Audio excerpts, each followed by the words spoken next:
जनवरी ख़त्म हो गया, फरवरी आ गया है, सर्दी धीरे धीरे से जा रही है। लेकिन यहाँ तो ऐसा कंफ्यूजिंग वेदर है, किसी दिन तो इतनी तेज़ धूप होती है कि स्वेटर्स क्यों पहने समझ नहीं आता। कभी ठंडी हवा चलनी शुरू हो जाती है, कभी फॉग आ जाती है।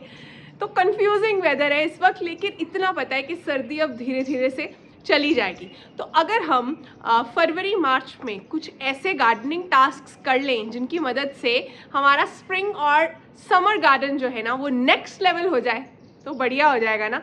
तो इस वीडियो में मैं यही गार्डनिंग टास्क बताने वाली हूँ जो आपको फरवरी पूरा या मार्च मिड तक मैक्सिमम कर लेने चाहिए। सिट्रस की प्रूनिंग है, सॉइल को रिफ्रेश कैसे करना है, पेस्ट कंट्रोल, पॉट सिलेक्शन, बहुत सी चीज़ें हैं जो मैं कवर करूंगी। वीडियो थोड़ा लंबा होने वाला है, लेकिन वीडियो के एंड पर जाके ना आपके पास एक अच्छी सी चेकलिस्ट रेडी हो जाएगी फरवरी मार्च में जो गार्डनिंग टास्क करने हैं, स्पेशली इंडियन बालकनी और टेरेस के हिसाब से। तो नमस्ते, सलाम और सत श्री अकाल। मैं हूँ चेतना गेट माय हार्वेस्ट से। कैसे हैं आप सब? आशा करती हूँ सब बढ़िया। कुछ गड़बड़ है तो जल्दी से ठीक हो जाएगी। वीडियो शुरू करते हैं। तो सबसे पहला टास्क क्या है? अपनी बालकनी या टेरेस गार्डन पर ज़रा थोड़ा घूमा जाए। ये काम मैं जनरली संडे को करती हूँ, 15 से 20 मिनट। तब गार्डन का कोई काम नहीं करना, बस चक्कर काट कर सारे प्लांट्स को देखना है। देखो इस टाइम पे क्या होता है कि दिसंबर जनवरी जैसी सर्दी तो नहीं होती फरवरी में। दिन गर्म हो जाते हैं, रातें अभी भी ठंडी होती हैं। तो आपको नोट क्या करना है जब आप घूम रहे हो, पॉट्स को देख रहे हो, कंटेनर्स को ऑब्जर्व कर रहे हो? सबसे पहली चीज़ तो आपको देखना है कि आपकी बालकनी या टेरेस पर धूप का पैटर्न क्या है। इस टाइम पे चेंज होता है, दिन लंबे हो जाते हैं, लाइट ज़्यादा देर रहती है, तो धूप का पैटर्न में भी शिफ्ट आता है बालकनी या टेरेस में। वो नोट करो कि अब कैसी धूप आ रही है, कहाँ ज़्यादा आ रही है, किस टाइम तक धूप रह रही है, किस टाइम पे सुबह शुरू हो जाती है। थोड़ा सा ये जो है, इससे ना ये ज़रा सी चीज़ है लेकिन बहुत पॉजिटिव चेंज आता है आपकी बालकनी या टेरेस की लुक में। दूसरी चीज़ जो आपको नोट करनी है, कौन से ऐसे विंटर प्लांट्स हैं जो कि पीक पर हैं और कौन से ऐसे जो ऑलमोस्ट ख़त्म हो गए हैं। फिर तीसरी चीज़, कौन से ऐसे पीरियल्स हैं, पक्के पौधे हैं, जैसे गुड़हल, हिबिस्कस, रोज़, गुलाब, या फिर सिट्रस, नींबू है, कोई ऐसे प्लांट्स हैं जो कि ना नई ग्रोथ के साइंस दिखा रहे हैं। तो ये भी आपने, ये 3 चीज़ें आपने नोट करनी है जब आप सैर कर रहे हो अपनी बालकनी या टेरेस में। तो ये जब आप नोट करोगे ना, इसके अगले टास्क पे आपको समझ आ जाएगा। बहुत इंपॉर्टेंट टास्क है ये फरवरी एंड का, सिट्रस प्रूनिंग। तो चलते हैं नेक्स्ट टास्क पे। वीडियो पूरा देखते रहना, कुछ भी मिस मत करना, क्योंकि आप जब बाद में गड़बड़ जब हो जाती है और मुझसे पूछते हो ना कि इस प्लांट में ऐसे हो गया, अब हम क्या करें, उसकी जो जड़ होती है ना, शुरुआत यही चीज़ों पर होती है। तो अब हम पहुंच गए सिट्रस प्रूनिंग पर। पहले इनसे मिल लो, बहुत उत्सुक है वीडियो में आने के लिए। दूसरी तरह से दिखाती हूँ। अब टास्क नंबर 2 है सिट्रस प्रूनिंग। कोई भी आपके पास नींबू, मैंडरिन ऑरेंज, कोई संतरा, किन्नू, ऐसे वाले जो प्लांट्स हैं ना, इनकी प्रूनिंग का टाइम आ रहा है।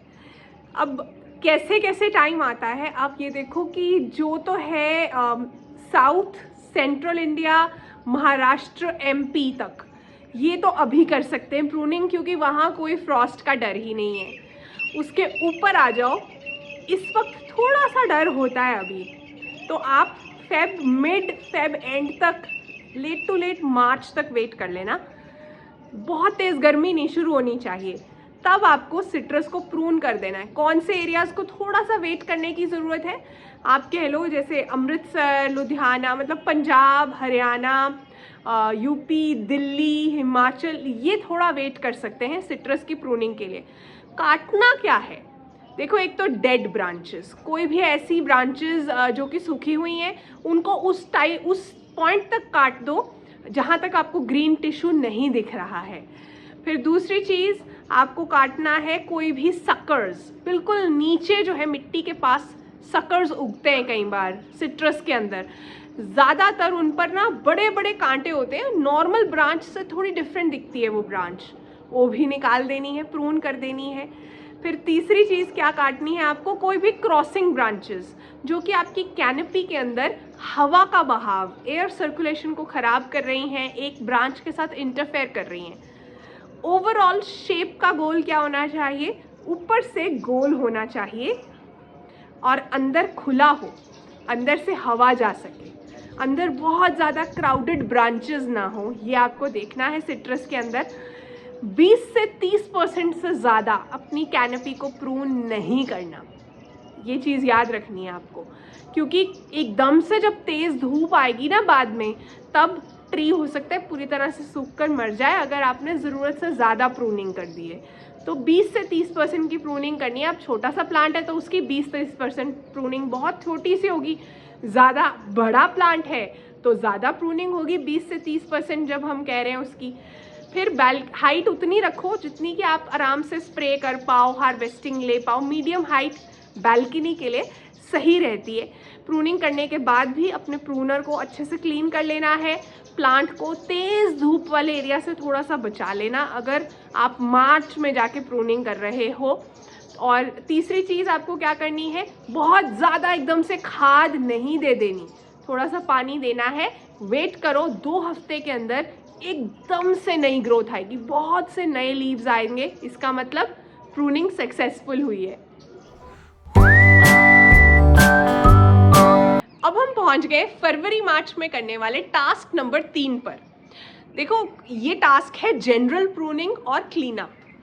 कुछ और भी प्लांट्स हैं जिनमें थोड़ी सी कटाई छटाई करनी है, प्लस क्लीन अप में क्या करना है वो बताती हूँ। जैसे कि हिबिस्कस, गुड़हल है, बोगनवेलिया है, रोजेस हैं, मनी प्लांट हैं, इनमें अब आपको जो है थोड़ी थोड़ी कटाई छटाई कर देनी है ताकि स्प्रिंग में अच्छे से ग्रोथ आ सके। कई बार इस कटाई छटाई के बाद ही ग्रोथ आनी शुरू होती है। हार्ड प्रूनिंग की विंडो रोजेस के लिए तो निकल चुकी है। फेब्रुअरी जनरली अगर मतलब जो है फेब्रुअरी तक ख़त्म हो जाती है वो विंडो। आपने नहीं की थी तब प्रूनिंग, तो अब हल्की हल्की सी प्रूनिंग कर दो। इन सब में ही ये जो प्लांट्स मैंने बताए हैं, कौन सी चीज़ें निकालनी है। एक तो डेड ब्रांचेस, कोई वीक ब्रांचेस हैं, कोई क्रॉसिंग ब्रांचेस हैं, प्लांट की शेप खराब हो रही है, एक दूसरे के ऊपर चढ़ रही हैं, या जस्ट टिप्स को थोड़ा थोड़ा प्रून करना चाहते हो कि प्लांट बुशी हो जाए। अब आप ये सब निकाल सकते हो प्लांट्स के अंदर। पोथोस की प्रूनिंग करोगे तो ब्रांचिंग हो जाएगी, आगे जब ग्रोथ आएगी। कोई पत्ते जो हैं, सड़े गले पत्ते हैं, सूखे पत्ते हैं, वो उतार दो। सर्दी का बेसिकली वो जो लेजीनेस है ना, वो प्लांट से उतरेगी। साफ क्या करना है इस वक्त जो है आपकी एक तो कोई मल्च है आपने डाली थी जो भर सर्दी में, अभी तक वो डिकम्पोज नहीं हुई। एक तो होता है ना कि वो मिट्टी में ही मिल गई और मिट्टी का ही पार्ट हो गई और खाद बन गई, तो वेल एंड गुड। कुछ पत्ते ऐसे ही दिख रहे हैं अभी, या तो कई बार पत्ते झड़े होते हैं पतझड़ के ही, और सर्दियों में तेज़ हवाएं चली, कुछ हुआ, हमने नहीं उठाए। ट्रेज में पत्ते इकट्ठे हुए हैं, मिट्टी के ऊपर पत्ते इकट्ठे हुए हैं, वो उठाने हैं, क्योंकि अब आगे जो टाइम आ रहा है ना, इन पत्तों ने गड़बड़ कर देनी है। डिजीज़, फंगस जो है वो इन्हीं से फैलने वाली है। तो ये सब भी आपको रिमूव कर देना है फरवरी मार्च में। अब है टास्क नंबर 4 की बारी, जो आपको फरवरी मार्च में करना है। देखो, जब मैंने वीडियो शूट करना शुरू किया था तो बादल थे काले वाले और हवा चल रही थी बहुत तेज़। हवा अभी भी चल रही है लेकिन धूप आ गई है, यही कंफ्यूजन चल रहा है यहाँ पे। टास्क नंबर 4 है फीडिंग टाइम। अब जो है ना, देखो सर्दी में प्लांट्स की ग्रोथ होती है स्लो, तो इसलिए उनकी नीड भी खाना खाने की कम ही होती है। लेकिन टेम्परेचर जैसे जैसे राइज करता है, प्लांट्स को भी एनर्जी चाहिए अच्छे से ग्रो करने के लिए। स्पेशली हमारी बालकनी और टेरेस तो वैसे ही कंटेनर्स, गमले और ग्रो बैग्स से भरी हुई है, तो इनको तो हमें हर 10 से 12 दिन में, स्पेशली जो ऐसे वाले स्प्रिंग फ्लावर्स हैं जिनके गमले छोटे हैं, खाद देनी है। मिट्टी जो है, ऊपर की मिट्टी को हल्की हल्की सी गुड़ाई करो थोड़ी। कोई भी खाद जो है, 1 मुट्ठी खाद इस साइज़ के गमले में तो हर 10 दिन में डालो। कौन कौन से प्लांट्स में देनी है, आप सिट्रस में दो, अमरूद में दो, कोई भी स्प्रिंग के फ्लावर्स हैं जिनमें बडिंग शुरू हो रही है उनमें खाद दो, रोजेज़ में दो। कौन कौन सी खाद देनी है, आपने पहले वर्मी कॉम्पोस्ट दे दी है तो फिर ऑलमोस्ट 12-15 दिन के बाद आप सरसों की खली वाला पानी दे सकते हो। कंटेनर बड़ा है, ग्रो बैग बड़ा है, अच्छे से कंपोस्ट दे दी है, 1 महीना वेट भी कर सकते हो, अगले महीने देना। तो थोड़ा इंट्यूशन से भी आपको देखना है। नॉर्थ इंडिया में स्पेशली तेज़ धूप आती है, गर्मी भी बहुत ज़्यादा होती है, तो अगर आपने कोई आर्टिफिशियल केमिकल्स वाली खाद यूज़ की है, प्लांट्स जल जाएंगे। कॉम्पोस्ट सेफेस्ट है, घर पे बनी हुई कॉम्पोस्ट से ज़्यादा कोई सेफ़ हो ही नहीं सकती। मैं घर पर कॉम्पोस्ट बनाती हूँ, गेट माई हार्वेस्ट फैमिली को पता है। अगर आपको नहीं पता है कैसे बनानी है तो इस वीडियो के लास्ट में डिटेल्ड वीडियो डाल दूँगी। डिटेल मतलब पूरा डिटेल है उसमें, उसको समझो, घर पर कॉम्पोस्ट बनानी शुरू करो, पैसे भी बचाओगे, साथ में ये भी पता चलेगा ना कि कोई मिलावट भी नहीं है, आपके प्लांट्स जो हैं बहुत हेल्दी हो जाएंगे। तो ये हो गया हमारा टास्क नंबर 4। अब है फरवरी मार्च में करने वाला टास्क नंबर 5। ये है सॉइल रिफ्रेश, पॉट चेक और पेस्ट स्कैन। ये सब रिलेटेड से टास्क हैं। सबसे पहले तो सर्दियों में बहुत बार ऐसा होता है कि ऊपर की जो टॉप लेयर होती है ना मिट्टी की, वो कई बार काफ़ी कॉम्पैक्ट हो जाती है, हार्ड हो जाती है, क्रैक्स आ जाते हैं, कभी कभी ग्रीन लेयर या वाइट लेयर आ जाती है। वाइट लेयर आती है जब सॉल्ट डिपॉजिट हो जाते हैं, जैसे बोरवेल का पानी आपने या हार्ड वाटर बहुत ज़्यादा दिया है प्लांट्स को। तो अब आगे की तैयारी करनी है ना, तो फिर इसलिए ज़रूरी है कि ऊपर की जो है ना ऑलमोस्ट 1.5-2 इंच सॉइल रिमूव कर दो, उसको अलग रख लो, और उस जगह पर वो जो खाली हुई है वहाँ कॉम्पोस्ट और कोकोपीट का मिक्सचर डाल दो। ये जो सॉइल आपने निकाला है इसे फिर से रिफ्रेश किया जा सकता है। इसके अंदर थोड़ी और खाद मिक्स करना, सैंड मिक्स करना, कोकोपीट मिक्स करना और नए गमलों में भर लेना। इस पॉट में मत डालो अभी जिससे निकाला है। फिर आपको और क्या करना है, ये भी आपको देखना है कि पॉट का ड्रेनेज होल तो ब्लॉक नहीं है, कहीं ब्लॉक्ड है तो उसे भी अनब्लॉक करने की तैयारी करो। कोई पेचकस की मदद से, कोई इस तरह का टूल चाहिए, ज़रूरी है, आगे बरसात भी तो आएगी। फिर तीसरी चीज़, पॉट्स के नीचे जो ट्रेज है उनमें पानी मत खड़ा होने देना अब, क्योंकि राइजिंग टेम्परेचर्स के साथ क्या होगा, मच्छर का प्रॉब्लम शुरू हो जाएगा, तो हमें वो प्रिवेंट करना है। फिर पेस्ट चेक भी तो करना है। आपको देखना है कि अब राइजिंग टेम्परेचर्स के साथ इस टाइम पे मीलीबग्स और एफिड्स का प्रॉब्लम कॉमन हो जाता है, स्पेशली हिबिस्कस में, फिर पोथोस में भी हो जाता है, कई बार रोज़ में भी होता है। चेक करते रहो। जो स्टेम और लीफ का जंक्शन है वहाँ पर अक्सर शुरुआत होती है, शुरुआत में ही पकड़ लिया है, पता चल रहा है एक ही जगह है, प्रून कर दो। नहीं तो नीम के तेल का स्प्रे, सोप सोल्यूशन, ये सब चीज़ें आप स्प्रे कर सकते हो। मैं अक्सर बताती हूँ 5 ml नीम ऑयल 1 लीटर गुनगुने पानी में, साथ में 4 से 5 ड्रॉप्स लिक्विड सोप के डालो, स्प्रे करो शाम में, सुबह वॉश कर दो, फिर शाम में जो है 2-3 दिन में आपको स्प्रे करना पड़ेगा। अभी इतनी तेज़ हवा आ रही है कि मेरा जो कैमरा है वो भी हिल रहा है, और मैं होप कर रही हूँ कि आपको अच्छे से सुन रही है मेरी आवाज़। तो ये काम आपको, ये टास्क नंबर 5 हो गया फरवरी मार्च के लिए। अब पहुंच गए हम टास्क 6 पर, जो कि काफ़ी एक्साइटिंग टास्क होता है। इसमें आपको अर्ली समर क्रॉप की प्लानिंग करनी है। 3 स्टेप्स में होगा ये। सबसे पहले तो ऑडिट करो, मतलब देखो अच्छे से सर्दियों के ग्रो बैग्स और गमलों को, क्या उनके अंदर से लास्ट हार्वेस्ट अभी मिलने वाला है तो ले लो, और 5 दिन वेट कर लो। कोई मेथी, धनिया अभी भी तैयार होने में थोड़ा सा वेट ले रहा है कि एक हार्वेस्ट और ले लिया जाए। पालक है, आपको लग रहा है कि अभी ये ठीक है, कुछ गमले साइड कर दो कि यार ये अभी काफ़ी देर मुझे हार्वेस्ट दे सकते हैं, जैसे पालक कई बार काफ़ी देर चल जाती है। फिर आपको ये देखना है कि उनकी मिट्टी को पूरा का पूरा अपसाइड डाउन करके पलटने की ज़रूरत नहीं है। जहाँ पॉसिबल है वहाँ आप ऊपर की 2 इंच वाला जो मैंने मेथड बताया है ना, 10 मिट्टी और कोकोपीट ऐड कर दो। जो मिट्टी निकाल रहे हो उसे रिफ्रेश कर लो। अगर पूरा ही खाली किया था आपने ग्रो बैग या गमला, तो उस मिट्टी को थोड़ी धूप लगवा दो, रेस्ट दे दो। दूसरा आपको स्टेप जो करना है, डिसाइड करो कौन सी चीज़ें लगानी है बैल्कनी में। पिछले सालों में कौन से स्टार्स थे आपकी बैल्कनी में, मतलब चेरी टमाटर बहुत अच्छा हुआ, भिंडी अच्छी नहीं हुई, आप दोबारा से वही चीज़ें लगाना चाहते हो तो जो अच्छे से मिल जाती हैं। इस तरह से आपको डिसाइड करना है। वो सीड्स के लिए आपको सीड ट्रेस को क्लीन करना है, परलाइट और कोकोपीट का मिक्सचर तैयार करना है।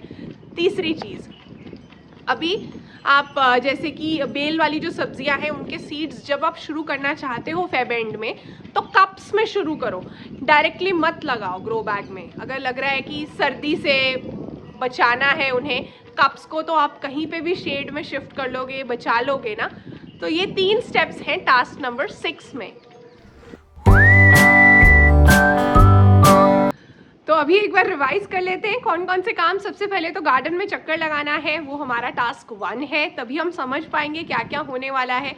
फिर दूसरे नंबर पर सिट्रस प्रूनिंग करनी है, जो भी ऑरेंज, किन्नू, नींबू है आपके पास उसकी प्रूनिंग करनी है। फिर जनरल प्रूनिंग करनी है, हिबिस्कस, रोज़ वगैरह आ जाएंगे उसमें। फिर फीडिंग करनी है, कॉम्पोस्ट, वर्मी कॉम्पोस्ट, सरसों की खली, ये सब डालना है। फिर उसके बाद 5वें नंबर पर सॉइल और पॉट हेल्थ को देखना है, ठीक करना है। और फाइनली समर प्लांटिंग की तैयारी करनी है। पिछले वीडियो से करेक्ट आंसर था ट्यूलिप्स। स्क्रीन पर कुछ नाम आ रहे हैं जिन्हें मैं शाउट आउट देना चाहती हूँ, और नेक्स्ट वीडियो में आपको शाउट आउट चाहिए तो इन फूलों का नाम बताओ। अब ये काम हो सकता है आपको सुनने में बहुत ज़्यादा लग रहे होंगे, सोचने में लग रहे होंगे, लेकिन 2-3 संडेज में डिवाइड करोगे ना तो ऐसे हो जाएंगे, और फिर आप रिजल्ट्स देखोगे तो कहोगे वर्थ इट था। जाते जाते कहना चाहती हूँ, small disciplines repeated daily produce massive results. अगर हम एक डिसिप्लिन वे में रोज़ कुछ काम करते हैं ना, तो वो सब काम वो मिलकर एक बहुत ही बढ़िया सा रिजल्ट निकालते हैं। ये अपनी लाइफ की किसी भी चीज़ में आप अप्लाई करके देख सकते हो। आपके कमेंट्स का मैं वेट करूँगी। वीडियो काम का लगा तो व्हाट्सएप के स्टेटस पर लगाओ। और गेट माय हार्वेस्ट फैमिली, मुझे सपोर्ट करने के लिए, वीडियोस देखने के लिए दिल से थैंक यू।